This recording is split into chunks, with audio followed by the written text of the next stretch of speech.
नमस्कार। जय श्री राम। प्रेरणादायक कहानियों की श्रृंखला में आज हम आपको एक रामायण का बड़ा सुंदर वृतांत सुनाने जा रहे हैं। एक रात की बात है। माता कौशल्या गहन निद्रा में थी, तो महल की छत पर किसी के चलने की आहट सुनाई दे रही थी। उनकी नींद खुल गई और उन्होंने पूछा, कौन है? मालूम पड़ा वह श्रुतकीर्ति थी, शत्रुघ्न, जो सबसे छोटी बहू थी वो थी। माता कौशल्या ने उसे नीचे बुलाया। श्रुतकीर्ति जी नीचे आई और माता कौशल्या के को प्रणाम कर कर खड़ी रह गई। माता कौशल्या ने पूछा, श्रुति, इतनी रात को तुम अकेली छत पर क्या कर रही थी बेटी? तुम्हें नींद नहीं आ रही क्या? शत्रुघ्न कहाँ है? श्रुतकीर्ति की आंखें भर आई और कौशल्या से लिपट गई, गोद में लिपट कर रोने लगी। बोले, माँ, मुझे तो उन्हें देखे हुए ही 13 वर्ष हो गए। मानो कौशल्या जी को कोई विद्युत सा झटका लगा। उनका हृदय कांप उठा। उन्होंने तुरंत आवाज लगाई, सेवकों को बुलाया। आधी रात को ही माता कौशल्या पालकी में बैठकर शत्रुघ्न की खोज के लिए चल पड़ी। शत्रुघ्न उनको कहाँ मिले? अयोध्या जी के जिस दरवाजे के बाहर एक नंदीग्राम था, जहाँ भरत जी वल्कल वेश धारण किए तपस्या कर रहे थे, उसी दरवाजे के भीतर एक पत्थर की शिला है। उस शिला पर शत्रुघ्न अपनी बाह का तकिया बनाकर लेटे मिले।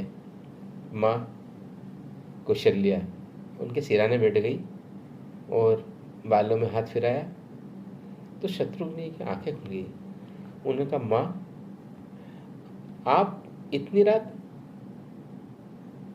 यहाँ क्या कर रही हैं? आपने मुझे बुलवा लिया था,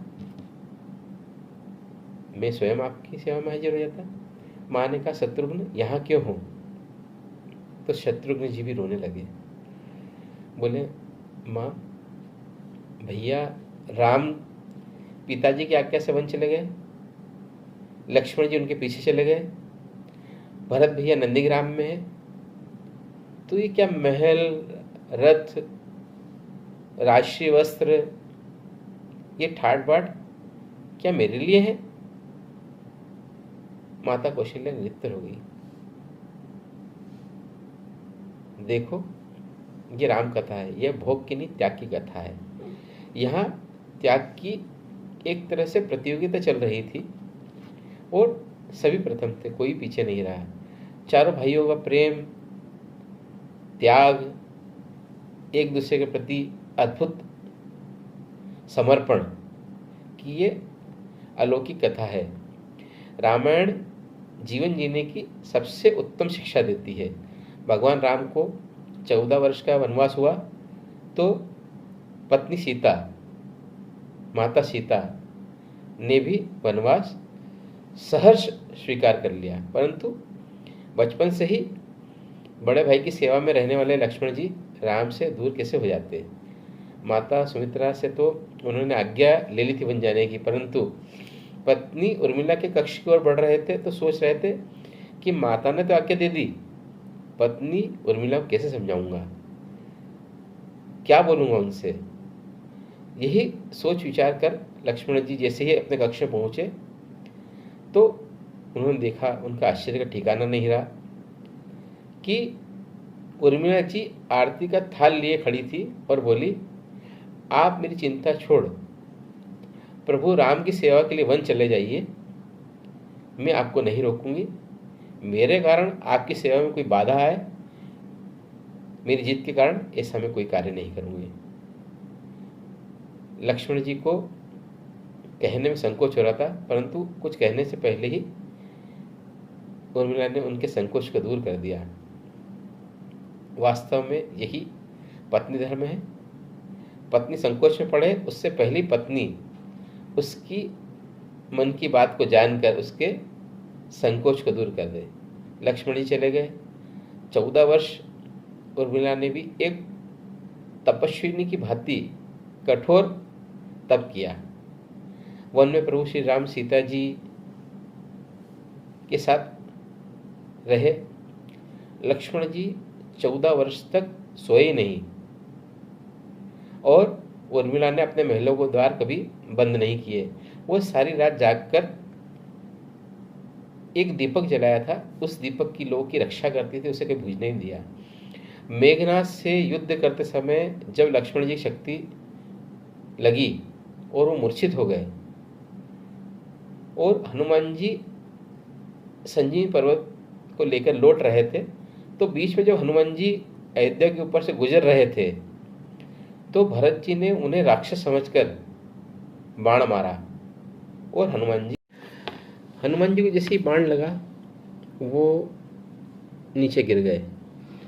जब हनुमान जी ने सारा वृतांत सुनाया कि रावण माता सीता को हर कर ले गया है और युद्ध में लक्ष्मण जी मूर्छित हो गए, यह सुनते ही कौशल्या जी हनुमान जी से कहती है कि राम से कहना कि अयोध्या आए तो लक्ष्मण के बिना न आए, अयोध्या में लक्ष्मण के बिना कदम भी न रखें, राम वन में ही रहें। माता सुमित्रा कहती है कि राम से कहना कि कोई बात नहीं, लक्ष्मण को अगर नहीं बचा पाए तो एक बेटा मेरा अभी शत्रुघ्न भी है, मैं उसे भी भेज दूंगी। मेरे दोनों पुत्र राम सेवा के लिए ही जन्मे हैं। माताओं का प्रेम देखकर हनुमान जी की आंखों से अश्रुधारा बहने लगती है। परंतु जब उर्मिला जी ने देखा तो सोचा और एकदम शांत खड़ी रही। तो सभी को लगा क्या उर्मिला जी को लक्ष्मणों के प्राणों की चिंता नहीं है। हनुमान जी पूछते हैं, देवी आप शांत हैं, आपके पति के प्राण संकट में हैं, अगर सूर्योदय से पहले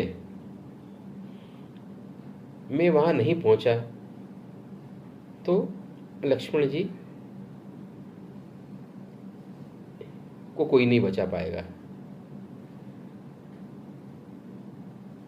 तो उर्मिला जी कहती है कि मेरे पति के प्राण संकट में नहीं है और मैंने जो ये दीप प्रज्वलित कर रहा है ये बुझ नहीं सकता। रही बात सूर्योदय की, तो आप जितने दिन चाहें यहाँ अयोध्या में विश्राम कर सकते हैं। जब तक आप वहाँ नहीं पहुँचेंगे तब तक लंका में सूर्योदय हो ही नहीं सकता। आपने कहा है कि प्रभु श्री राम मेरे पति को अपनी गोद में लेकर बैठे हैं, तो जो योगेश्वर प्रभु श्री राम की गोद में लेटा हो उसे काल छू भी नहीं सकता। ये तो वो दोनों लीला कर रहे हैं। मेरे पति जब से वन गए तब से सोए नहीं हैं और उन्हें न सोने का प्रण लिया था, इसलिए वे थोड़ी देर विश्राम कर रहे हैं। और जब भगवान विष्णु की गोद मिल गई हो तो थोड़ा विश्राम ज़्यादा हो जाए, ऐसा प्रभु श्री राम भी चाहते हैं। वो शक्ति मेरे पति को नहीं लगी है, वो शक्ति तो प्रभु श्री राम को लगी है। मेरे पति की हर श्वास में राम है, हर धड़कन में राम है, उनके रोम रोम में राम है। तो जिनकी रोम रोम में जिनके राम बसे हों, जिनकी आत्मा में राम बसे हों, तो उन्हें कुछ हो ही नहीं सकता। इसलिए आप निश्चिंत होकर जाएं, आपके पहुंचने से पहले वहां सूर्योदय नहीं होगा। राम राज्य की नींव जो थी वो जनक जी की बेटियां ही थी, कभी सीता तो कभी उर्मिला। भगवान राम ने तो केवल राम राज्य का कलश स्थापित किया, परंतु वास्तव में राम राज्य इन सबके प्रेम, त्याग, समर्पण और बलिदान से ही आया। जिस मनुष्य में प्रेम, त्याग, समर्पण की भावना हो, उसके मन में राम बसता है। कभी समय मिले तो अपने वेद, पुराण, गीता, रामायण को पढ़ने और समझने का प्रयास कीजिएगा। जीवन को एक अलग नज़रिए से देखने का आपको एक दृष्टिकोण मिलेगा। एक 4 लाइन में मैं अपनी इस बात का समापन करूँगा कि लक्ष्मण सा भाई हो, कौशल्या सी माई हो, स्वामी तुम जैसा रघुराई हो, नगरी हो अयोध्या सी, रघुकुल सा घराना चरण हो राघव के, जहां मेरा ठिकाना हो त्याग भरत जैसा, सीता सी नारी हो, लवकुश जैसी संतान हमारी हो, श्रद्धा हो श्रवण जैसी, सबरी सी भक्ति हो, हनुमान के जैसी निष्ठा और शक्ति हो। इसी 4 पंक्तियों के साथ जय श्री राम, जय हनुमान।